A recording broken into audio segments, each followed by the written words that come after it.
for dog. D for dog. E for elephant. E for elephant. F for fish. F for fish. G for girl. G for girl. H for hen. H for hand. I for ice cream. I for ice cream. J for joker. J for joker. K for king. K for key. L for lion. L for lion. M for mango. M for mango. N for nest. N for nest. O for orange. O for orange.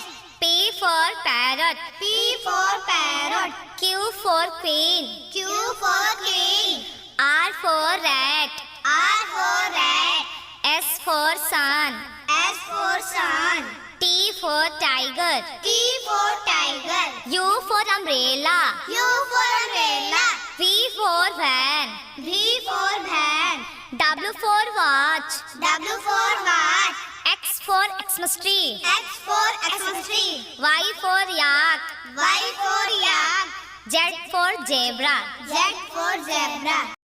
क से कबूतर, क से कबूतर, ख से खरगोश, ख से खरगोश, ग से गमला, ग से गमला, घ से घड़ी, घ से घड़ी, अंगा खाली, अंगा खाली, च से चम्मच, च से चम्मच, छ से छाता, छ से जाता, ज से जहाज, ज से जहाज, झ से झरना, झ से झरना, या खाली,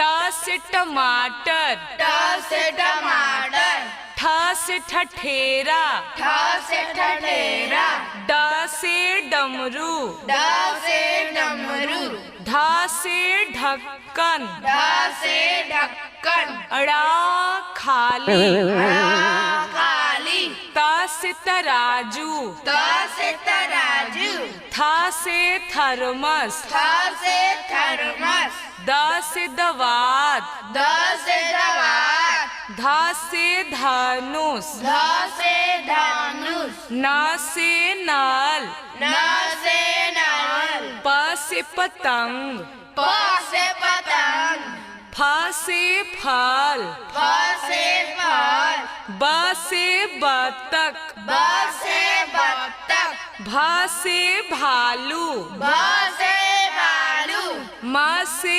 मछली, म से मछली, य से यज्ञ, य से याग, र से रथ, र से राग, ल से लट्टू, ल से लट्टू, व से वकील, व से वकील, तालबी स से सलजम, दलाई स से संजम, मूर्धन्य स से सतकोड़, मुदाली स से सगोड़, दांती स से सपेरा, दांती स से सपेरा, ह से हल, ह से हल, छ से क्षत्रिय, छ से क्षत्रिय, त्र से त्रिशूल, त्र से त्रिशूल, ज्ञ से ज्ञानी, ज्ञ